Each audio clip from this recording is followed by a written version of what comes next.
In 1943, the Allied forces were stuck. To win the war, they had to invade Sicily. But there was a problem. Hitler knew they were coming. Sicily was a fortress. Any direct attack would be a suicide mission, bloodbath waiting to happen. Unless the British intelligence could convince Hitler that the target wasn't Sicily at all, and their secret weapon, a dead body. Enter the Trout Memo, a list of deceptions inspired by spy fiction writers, including the creator of James Bond himself, Ian Fleming.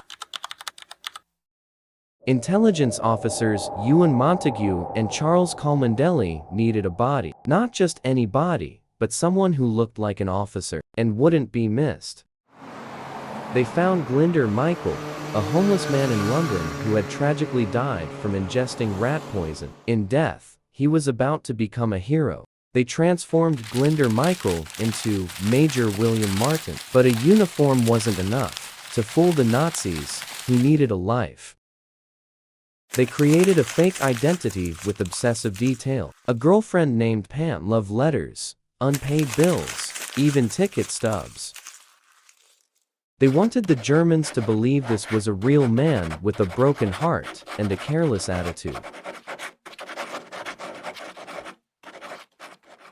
And the most important item, a briefcase chained to his wrist. Inside, documents marked top secret revealing the true invasion plans. The documents stated clearly the Allies would invade Greece and Sardinia. Sicily was just a diversion. It was a lie, wrapped in a truth. April 1943, the submarine HMS Seraph glides silently toward the coast of Spain. The package is ready for delivery. Major Martin was gently pushed into the sea off the coast of Huelva, where the currents would take him straight to shore. A Spanish fisherman found him the next morning. Neutral Spain was a playground for spies, and the British knew exactly who would see the briefcase first. The Spanish authorities handed the documents to the German intelligence. The bait had been taken. But the Germans were cautious. They carefully opened the letters, photographed them, and resealed them to look untouched. When the body and briefcase were returned to London, experts checked the eyelashes of the letters.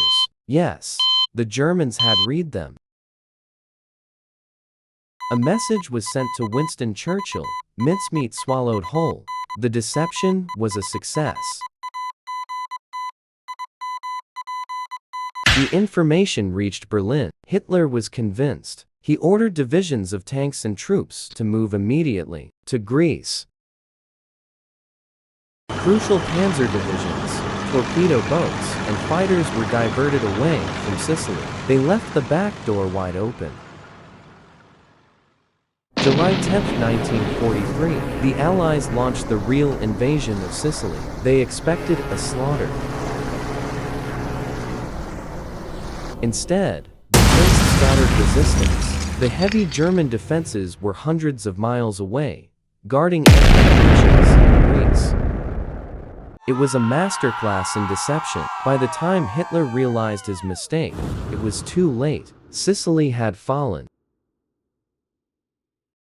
Operation Mincemeat saved an estimated thousands of Allied lives and accelerated the end of the war in Europe. For years, a grave in Spain bore the name Major William Martin, the man who never was. It wasn't until 1998 that the British government added his real name to the tombstone, Glinder Michael. The homeless man, ignored by society and life, became its savior in death.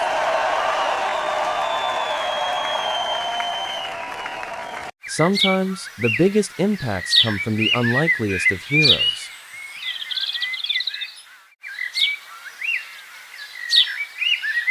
History is full of stranger-than-fiction stories. What's the weirdest war trick you've heard of? Let me know in the comments.